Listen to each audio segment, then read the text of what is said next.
ओम नमः संभवाय। आपूर्यमाणमचलं प्रतिष्ठं समुद्रमापा प्रविशन्ति यत्तद्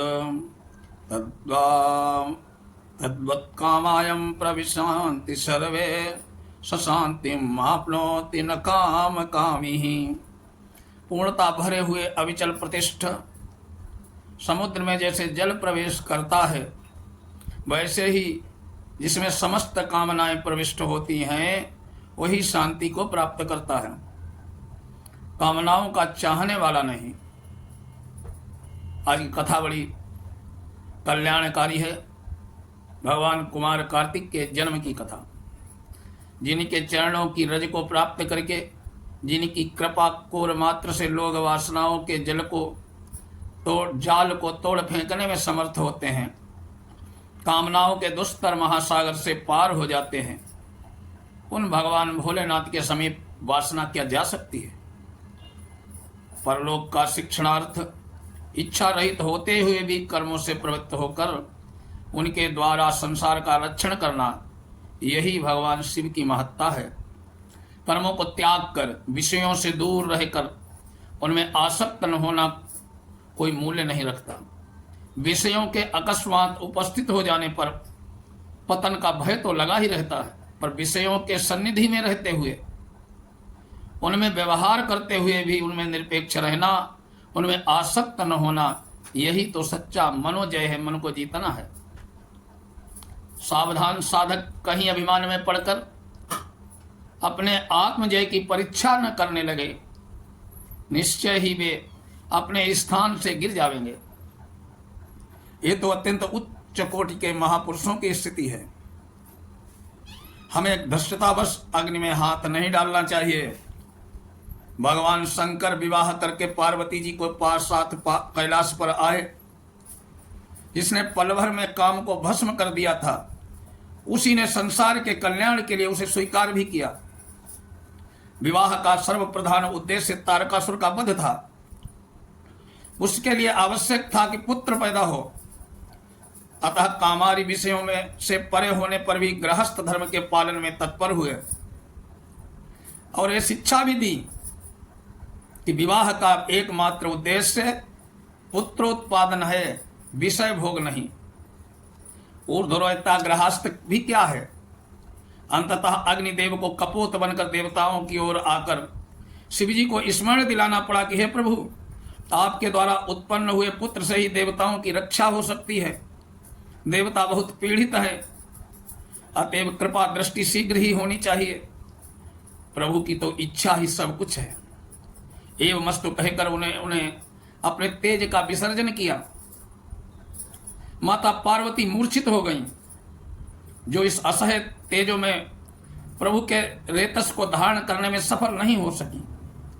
प्रभु ने प्रेम से अंक में लेकर उन्हें चैतन्य किया। भगवती उमा से अग्नि ने उस तेज को ले लिया, पर वो जहां भी जाता वहां इतना प्रखर था कि धारण करने वाला स्वयं जलने लगता था। असमर्थ होकर अग्नि ने उसे गंगा को दे दिया। गंगा जी ने असमर्थ हुई तो उन्होंने दिशाओं को दे दिया।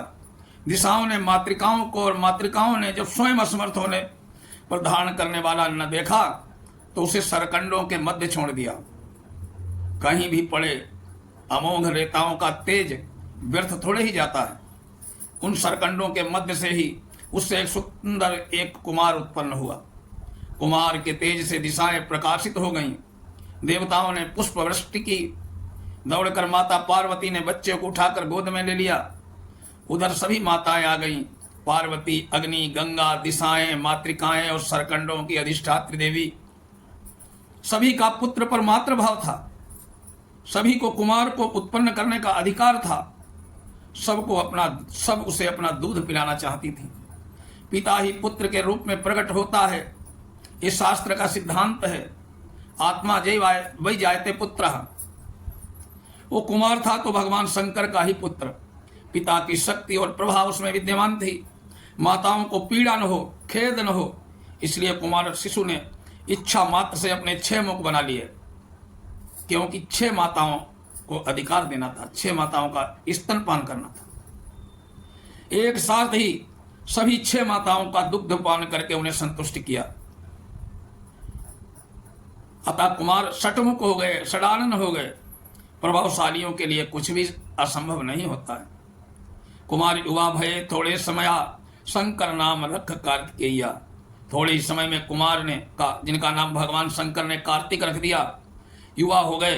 देवताओं ने आकर विश्वनाथ से उसे सेनापति पद पर अभिषिक्त करने के लिए मांगा।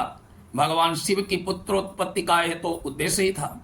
पुत्र प्यार करने के लिए नहीं उत्पन्न किया जाता, वो तो लोक कल्याण के लिए उत्पन्न किया जाता है। प्रभु शिव ने सहर्ष अनुमति दे दी।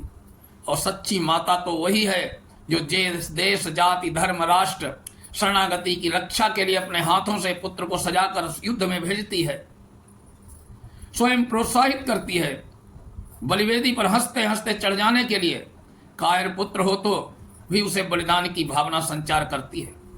रण सज्जाते सजा दिया सुत पार्वती निज हाथ, देव वृंद पीड़ित शरण कर रक्षा जाओ न साथ। रक्षहु आर्त शरणागत ही यही तुम्हारा धर्म, धैर्य और नितेज से दलमल शत्रु कर्म। मंगलमय हो मार्ग स्मरण रखो संदेश, हनो शत्रु या रणसैया पीठ दिखाए न आयु देश। माता पार्वती ने अपने हाथों से पुत्र को रणसज्जा के सजाया। उसे विदा करते हुए कहा, बेटा देव वृंद पीड़ित होकर तुम्हारी शरण में आए हैं, इन आर्त शरणागतों की रक्षा करना तुम्हारा धर्म है। जाओ इनके साथ अपने धैर्य और तेज से शत्रु को दलमल कर यमपुर भेज दो, तुम्हारा मार्ग मंगलमय हो। माता के संदेश को स्मरण रखना कि या तो शत्रु पर जीत कर जयश्री पाना, अथवा शत्रु के सन्मुख लड़ते हुए वीरों की भांति रणसैया पर लेट जाना। पीठ दिखाकर मेरे सामने यहाँ मुख दिखाने मत आना। जिस पुत्र को माता से ऐसे संदेश मिले हो, क्या उसके सन्मुख भय फटक सकता है? क्या मृत्यु में इतनी शक्ति है कि उसे विचलित कर दे? कौन सी शक्ति है जो उसके सम्मुख टिक सके? माता के संदेशों से उत्साहित होकर जब वीर के साथ विद्युत की भांति तड़पते हुए पड़ेंगे तो कौन सा शत्रु उसके सन्मुख ठहर सकेगा? माता ही पुत्र के जीवन के सुधार और उसके पतन की उत्तरदायिनी होती है। माता चाहे तो पुत्र बलवान विद्वान सब कुछ हो सकता है, और माता चाहे तो पुत्र का पतन भी हो सकता है। वीर माताओं के पुत्र वीर हो न हो, ये कभी संभव नहीं होता। देवताओं ने कुमार कार्तिकेय को सेनापति बनाकर स्वर्ग पर जो तारकासुर के अधिकार में था चढ़ाई कर दी। दैत्य भी प्रबल थे, वे भी आगे आए। बड़ा भयंकर युद्ध हुआ। अपनी बुद्धि कौशल से असुर सेना छिन्न भिन्न हो रही थी। उसकी सेना में भगदड़ मच गई। स्वयं तारकासुर युद्ध करने के लिए आया। छल से माया से शस्त्र कौशल से तारक ने कुमार को पराजित करना चाहा, पर अंत में कुमार के बाणों से वो आहत होकर पृथ्वी पर गिर पड़ा। विजय दुंदुभी बजने लगी। देवता हर्ष से सेनापति की जय जयकार करने लगे। बचे हुए असुर प्राण बचाकर पाताल में भाग गए। आनंद से देवताओं ने स्वर्ग में प्रवेश किया। उन्हें उनका स्थान संपत्ति सब कुछ मिल गया। ये इसी भांति विजयोत्सव मनाया गया। सदैव के लिए देवसेना के सेनापति कार्तिकेय जी को उस पद पर नियुक्त कर दिया गया। देवताओं के साथ कुमार माता पिता के दर्शन करने कैलाश पधारे। चरणों में प्रणाम करते हुए पुत्र को माता ने उठाकर गोद में ले लिया। विजयी पुत्र को पाकर माता कितनी आनंदित हुई, ये वर्णन करने की बात नहीं है। पुत्र चाहे जो भी हो, चाहे जितना भी बड़ा हो जाए, माता के लिए वो बच्चा ही है। गोद में लेकर उसका मुख पोंछते हुए पुत्र के एक अंग को माता पार्वती देख रही थी। उसे युद्ध में कहीं चोट तो नहीं लगी। वो तारक के पराक्रमी दैत्य के वधकर्ता देवताओं के सेनापति होंगे। औरों के लिए, माँ के लिए तो बच्चे थे, कुमार थे, कार्तिक थे। बोले कार्तिक भगवान की जय।